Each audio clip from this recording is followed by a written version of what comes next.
George Washington said in his farewell address, which was given after he concluded his 2 terms in office as president, of all the habits and dispositions that are indispensable to the support of free government, religion and morality are among the surest supports.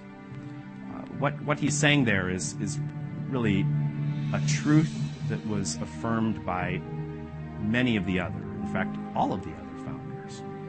And it is that in order to be a free people, Americans had to be a virtuous people. But if you have a nation of people who don't care a bit about morality or virtue, and ultimately have no concern at all for religion, have even a disregard for it, you're not going to be able to maintain that liberty. Hello, my name is Megan. I'm a senior majoring in politics and Latin at Hillsdale College. This is part of a 10-week course, Constitution 101, presented by Hillsdale College. Today you will hear from Dr. David Bobb, director of the Alan P. Kirby Jr. Center for Constitutional Studies and Citizenship, on religion, morality, and property. Please watch.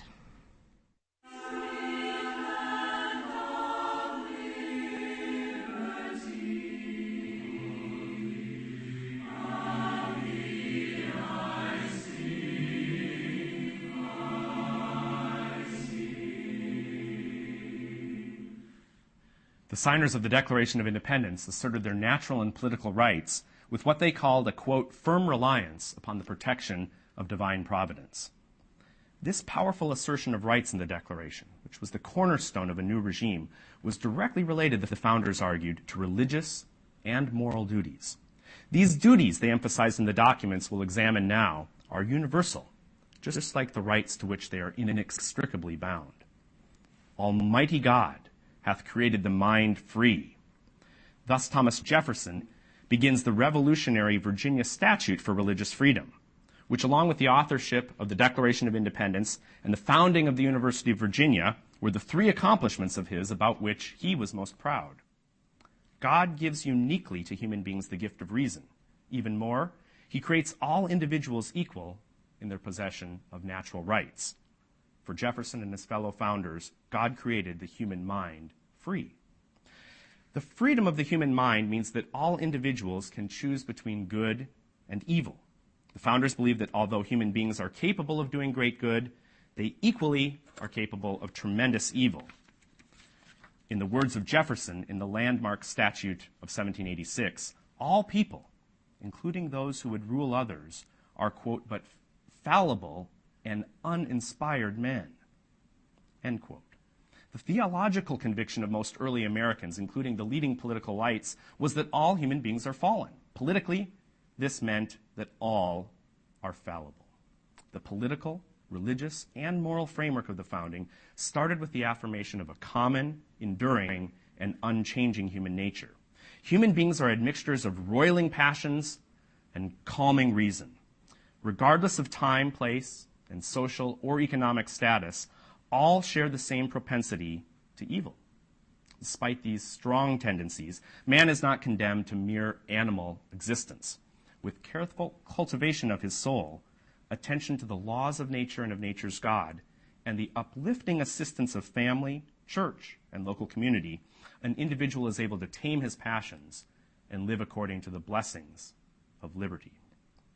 As flawed but rational creatures, human beings should strive to let reason, a gift from God, rule their lives, the founders urged. For with that rule comes the possibility of self-government. The implication for politics of this moral and religious conclusion is a profound thing. Every person and every regime or form of government is imperfect and incapable of being perfected by mortal means. The founders concluded that we know the existence of human nature, natural law, and the mind's freedom, not because we are members of any particular church or denomination, but because we are able as human beings to follow reason's path toward these first principles. Reason's dictates are not opposed to those of revelation. On the contrary, the vital truths of human existence are affirmed by both reason and revelation. Reason and revelation together counsel religious liberty. This idea, upheld by all of the American founders, is among the most revolutionary tenets in the history of ideas.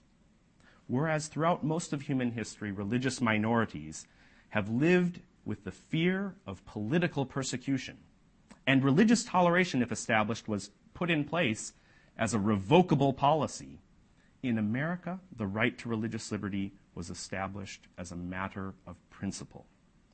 President George Washington expressed this new principle in a letter he sent in 1790 to the Hebrew congregation of Newport, Rhode Island. And here I quote from Washington. "It is no more that toleration is spoken of, as if it were by the indulgence of one class of people that another enjoyed the exercise of their inherent natural rights. The United States," he added, "which gives to bigotry no sanction, to persecution no assistance, requires only that they who live under its protection should demean themselves as good citizens in giving it, on all occasions, their effectual support." End quote. To close his letter, Washington offered his fellow citizens a benediction. Quote, "May the children of the stock of Abraham, who dwell in this land, continue to merit and enjoy the goodwill of the other inhabitants, while every one shall sit in safety under his own vine and fig tree, and there be none to make him afraid." That definition of liberty, quoted earlier in this course by Professor West, drew directly upon the words from the prophet Micah. Can you imagine how it must have felt to hear those words from the newly installed chief executive of your country? Equality in rights is not just a theoretical aspiration, it's a lived reality. A truly landmark statement. The remarkable thing about Washington's letter to the Hebrew congregation is that in sending such affirmations to many other congregations, including Roman Catholics, many different denominations of Protestants, and Mennonites, Washington related the same core message to all of them. Religious liberty is a right, and if citizens comport themselves worthy of the right, it always will be theirs. It does not matter if you are a Protestant or Catholic, Quaker, or Jewish. Mere toleration is not the standard established by Americans. These powerful statements Washington made were echoes of earlier policies he had enacted even before he was president. When as general of the Continental Army, he forbade his troops from the imprudence and folly of ridiculing Catholic ceremonies as part of what was called Pope's Day. This action had a practical point. Washington, after all, was trying to wrest Catholic Quebec from the British, but as importantly, it was rooted in principle. How did America come to establish the gold standard of religious liberty? As it turns out, like most rare achievements, winning religious liberty did not come easily or automatically. In fact, it was a struggle, one waged with particularly fierce determination in Virginia. Working together from the mid to late 1770s until the adoption of the Virginia Statute in 1786, James Madison, who was mainly in his 20s, and Thomas Jefferson, who was in his 30s and early 40s, waged an all-out assault on Virginia's establishment of the Anglican Church in what was among the most pitched battles for religious liberty in American history. Before we consider that battle, though, some more political and historical context will help set the stage. Although each was adopted in 1776, two documents from that year will endure as long as liberty itself: the Declaration of Independence and the Virginia Declaration of Rights. The Declaration of Independence invokes God 4 times. In it, he is referred to as the laws of nature and of nature's God, Creator, Supreme Judge of the world, and divine providence. As others have noted, there is recognition in these references to God as a kind of chief lawgiver, chief executive, and chief judge, that the Almighty himself is the only being capable of holding simultaneously all 3 roles. No mere mortal, no king, no president, not even a man of Washington's towering virtue should be entrusted with the duties associated with all. Those powers must be separated. The Virginia Declaration of Rights, drafted by Colonel George Mason and adopted a few weeks before the Declaration of Independence, was a clarion call to citizens about the permanency of pre-political natural rights. These rights are pre-political in that government is not the grantor of our most precious rights, but rather must act as protector of those rights. As preamble to the Virginia Constitution, the Virginia Declaration is, along with the Declaration of Independence, perhaps the clearest statement of the social contract theory of government. Drawing upon the political theory of John Locke, the founders held that even before human beings form governments, they possess rights, among which is the right to acquire and possess property. Government's duty is to protect the rights of people. Government then is not the giver of natural rights, therefore it cannot legitimately take them away. Virginia's Declaration of Rights, interestingly enough, is also a declaration of duties. Section 15 reads as follows, that no free government or the blessings of liberty can be preserved to any people but by a firm adherence to justice, moderation, temperance, frugality, and virtue, and by frequent recurrence to fundamental principles. For the founders, values was an unknown term. Principles, rather, must guide the way, and the practice of virtue must be each person's duty. Section 16 of the Virginia Declaration of Rights, which follows on the one I just read, is of utmost significance. For after defining religion as the duty which we owe our Creator, it states that, quote, all men are equally entitled to the free exercise of religion according to the dictates of conscience. While the first draft of this section promised only religious toleration, an amendment from a young James Madison prompted the final version, in which a new entitlement was introduced. Significantly, the only way in which citizens were entitled to anything, the founders affirmed, was in their possession of natural rights, high among which was the protection of the right of conscience. When we look back on the founding and do so within the framework of our own culture and politics, we often neglect just how attuned the founders were to the necessity of virtue. When individuals stray from the narrow path of virtue, most early Americans believed reform or repentance was necessary. In the Fast Day Proclamation of the Continental Congress, which is in the U.S. Constitution Reader, that document comes from 1776, we see a prime example of the scores of such proclamations issued in early America by Congress, and hundreds of others in local communities. This one was written by the Reverend Dr. John Witherspoon, who was a signer of the Declaration of Independence and later president of the College of New Jersey, which is now Princeton University. And that proclamation indicated that prayer and fasting were part of the process of what it called humiliation, by which the people could turn from all immorality. Only then might God assist the wartime efforts of the colonies, the proclamation upheld. Now, let us consider the struggle for religious liberty in the Commonwealth of Virginia. In 1779, Thomas Jefferson introduced a bill in the Virginia legislature that would fulfill the promise of the Virginia Declaration of Rights by putting the Anglican establishment in Virginia on the path of extinction. In his bill, which begins, as I quoted at the outset of this session, whereas Almighty God hath created the mind free, Jefferson commends, we might say, three types of humility. A kind of epistemic humility, which says truth will win out. It doesn't need state-backed enforcement. Secondly, religious humility. That is, religious partisans should not coerce others into agreement. And thirdly, political humility. Political powers, no matter what they believe, cannot repeal the natural rights of mankind. Not everyone agreed with Jefferson's position on the matter. And for Patrick Henry, the gravest danger facing Virginia was the erosion of public and private morality. To halt the precipitous decline in public and private morality, Henry proposed a bill in 1784 that would establish funding for teachers of Christianity in Virginia. Henry's bill would have enacted a general assessment whereby Virginians would designate their share to the church of their choice or to a general fund used for public education in the Commonwealth. It was a denominationally non-specific bill, for Anglicans could designate their portion of the tax to the Anglican Church, Methodists to their church, Presbyterians to theirs. Quakers and Mennonites were exempted. Henry's proposed legislation, as opposed to Jefferson's, began with the argument that public support of religion was necessary for virtue to flourish. Henry's bill drew the support of John Marshall, Richard Henry Lee, and George Washington.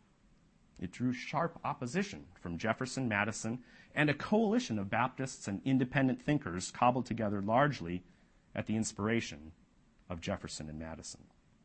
The battle lines of this debate are well known, and the rhetorical weapons of Jefferson and Madison are well preserved.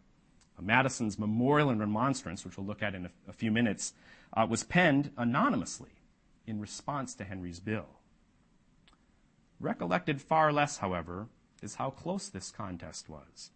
Short of the brilliant gambit conceived and executed by Madison to get Henry elected governor, and thus remove him from the legislative debate, Henry's bill might have passed. It's worth noting, by the way, that Jefferson hatched a more radical plot than that of Madison. What we must do, Jefferson, then American ambassador to France, writing from Paris, what he said to Madison is, we have to pray devoutly for Henry's death. Madison's more moderate plan carried the day. With Henry removed from the legislative debate, his measure stalled, paving the way for the passage of Jefferson's bill, finally in 1786. Were Jefferson, Madison, and their assemblage of opponents to Henry's bill opposed to the need to, quote, correct the morals of men, restrain their vices, and preserve the peace of society? Of course not. Moreover, their rhetoric makes clear that one of their stated aims for disestablishment of the church was to unleash the full ability of religion to influence society. Religious forces could better influence society, they argued, if left unshackled to the state. When the fate of religion is tied to the state, any political problem imperils the reputation and strength of religion. For Madison, all of the discord in Virginia over the support of religion and morality is opposed to good order. As he stated in his memorial and remonstrance, quote, the very appearance of the bill has transformed that Christian forbearance, love, and charity, there he's recalling the Virginia Declaration of Rights, which we looked at just a moment ago, which of late mutually prevailed, into animosities and jealousies, which may not soon be appeased. What mischiefs may not be dreaded should this enemy to the public quiet be armed with the force of a law? In other words, the very thing that they wished to do, the very thing that they sought, was hampered by the establishment of religion. Madison circulated his memorial and remonstrance anonymously as part of the project to pass the Virginia Statute and tear down the Anglican establishment. The memorial marks his effort to educate Virginians and the nation about religious liberty. He defined religion as the duty which we owe to our Creator. And in the memorial, he appealed to religious citizens by emphasizing that Christianity's own internal teachings preclude its politically coerced support. No religion, especially Christianity, should tie its success or failure to that of the state, Madison urged. In short, religion's integrity must not be destroyed by the arrogant pretensions, as he called them, of the state to establish it. The passage of the Virginia Statute set in motion disestablishment movements in other states. And although it took much longer in many New England states for the official churches to be stripped of their power, eventually all of the original 13 states came to mirror the federal Constitution in barring an official church and guaranteeing religious liberty to all. Even in a battle as fierce as in Virginia, there was an agreement about the importance of belief in God and about much else of fundamental import. The question open to debate is how best to allow people to worship God and provide for the support of their beliefs. Jefferson did not seek to drive religion out of the public square, but instead sought an end to measures in Virginia he deemed coercive of public support for religion. Yet his opposition to the public support of Anglicanism in Virginia still caused a clamor. To Jefferson's statement that it does me no injury for my neighbor to say there are 20 gods or no God, it neither picks my pocket nor breaks my leg, a former congressional chaplain retorted, let my neighbor once persuade himself that there is no God, and he will soon pick my pocket and break not only my leg, but my neck. The matter at stake here was an important one for the founding generation, but it's equally important in our age. What keeps men from picking their fellows' pockets or breaking their neighbors' legs or necks? In other words, what makes human beings moral, the kind of people who will be good and good citizens?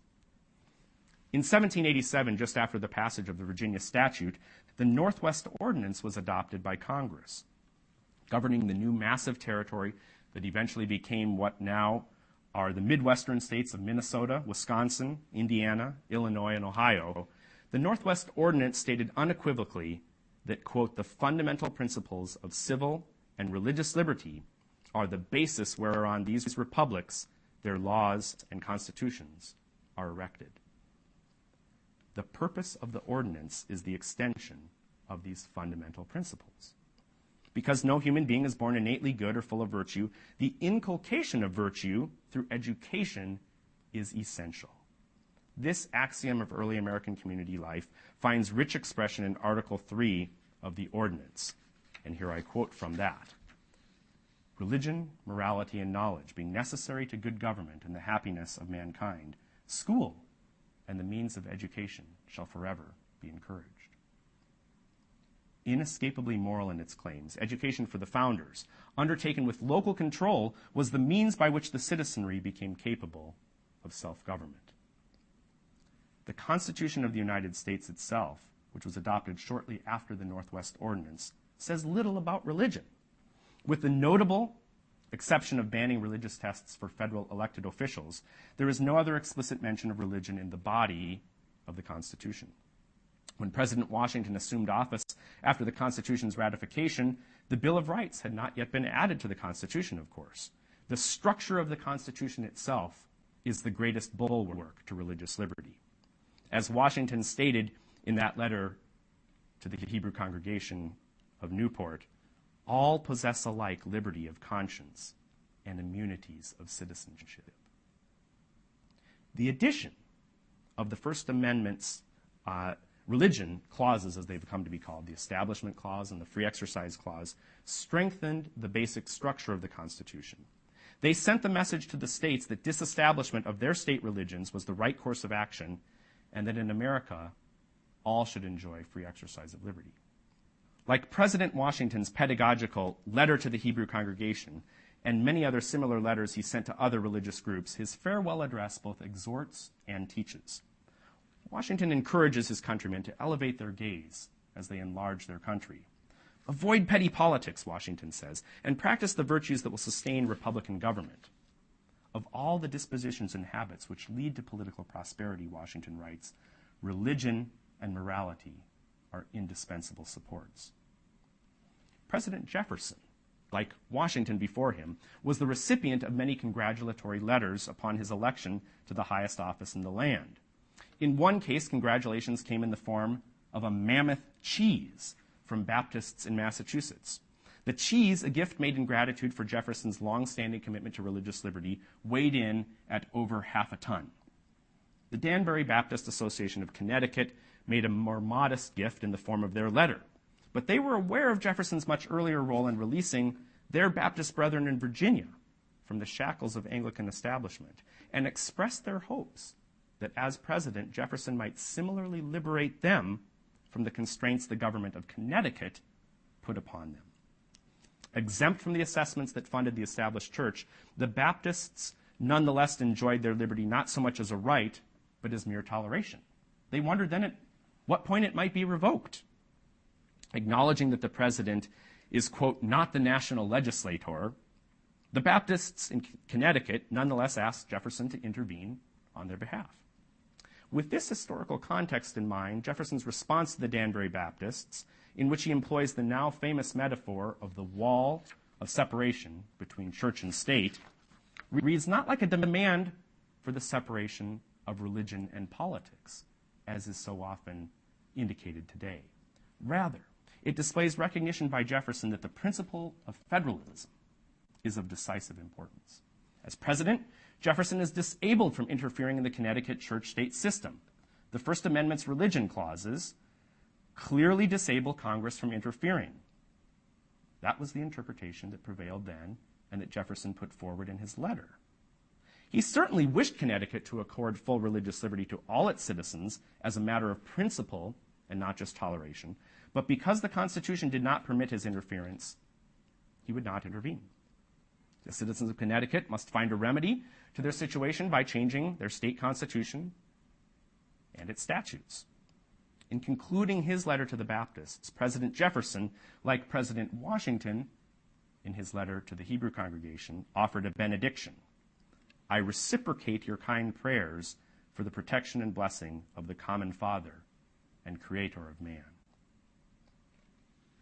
The constitutional doctrine of incorporation, by which the First Amendment was applied against the states, and numerous other constitutional maneuvers beyond the scope of this presentation, have dramatically altered the shape of the contemporary church-state debate. The abandonment of federalism, the elevation of the Supreme Court to a level labeled by one scholar as the National School Board, and the resultant confusion in church-state case law should not obscure the fact that for the founders, religion and morality are the foundations of good government, and religious liberty is among our most precious possessions. Arguments about how many secular legal codes must be hung on a wall to counterbalance a public presentation of the Ten Commandments and thus achieve neutrality obscure the fact that the First Amendment makes no such demand of neutrality. Similarly, the idea that a nativity creche must be accompanied by Santa Claus or some other holiday symbol in order to achieve a requisite balance neglects the fact that the First Amendment makes no such demand for balance. The strange multi-pronged tests invented by the Supreme Court to make sense of the First Amendment have resulted in more confusion, not less. They act to obscure the central meaning of that amendment, which was that no national church could be established and no law restricting free exercise could be made by Congress. The separation of church and state was a revolutionary achievement of the American founding. And what the First Amendment set into motion, the disestablishment of state churches, marked a boon to liberty throughout the land. None of this meant, however, that the national government, or any state government for that matter, was severed from the religious realm. In proscribing a national church, the founders did not mean to say that churches and their members could not seek to influence politics. When they were at their best, the founders, in fact, modeled the way in which, on matters of religion and politics, citizens might influence their government, and elected officials might interact with citizens prudently, with the voice of reason, and with the utmost regard for the common good and attention to individual rights. For James Madison, as well as other leading founders, the most precious possession we have is our rights. As he outlines in a 1792 newspaper essay, it's in your readings, it's titled simply On Property. We understand the word property usually as material possessions. But in the most important sense, our property is immaterial. In a word, Madison writes, as a man is said to have a right to his property, he may be equally said to have a property in his rights. Material property and immaterial rights both must be protected by government. Here I quote again from Madison's piece. This being the end of government, that is a just government which impartially secures to every man whatever is his own. Where an excess of power prevails, property of no sort is duly respected. No man is safe in his opinion, his person, his faculties, or his possessions. This being the end of government, that alone is a just government which impartially secures to every man whatever is his own. This sentiment may strike contemporary ears as insufficiently attentive to the needs of the poor, or oblivious to injustices that leave some with more property than others. But Madison and his fellow founders were not interested in establishing a regime of rights so that one class of citizens might profit from the loss of another. They held, in fact, great concern for those of lesser means. That is not a just government, Madison wrote, nor is property secure under it, where the property which a man has in his personal safety and personal liberty is violated by arbitrary seizures of one class of citizens for the service of the rest. Madison's concern, he makes clear in his essay, and in his body of work as a whole, is for the poor and the rich both, that excessive taxes not grind down the poor, and that arbitrary taxes not plague the wealthy. He summarizes his argument this way. Quote, if the United States mean to obtain or deserve the full praise due to wise and just governments, they will equally respect the rights of property and the property in rights. President Washington, too, was mindful of how the American understanding of liberty was not just the best one for his time, but was exemplary for all time and to all mankind. It was, Washington said, quote, an enlarged and liberal policy, a policy worthy of imitation. It is often said that the founders were men of their time and bound by its conventions and norms. Nothing shows how untrue this statement is more than the far-seeing and innovative gifts the founders gave to future generations of Americans in religious liberty as a matter of right, morality as connected to our national purpose, and property whose protection is the purpose of government.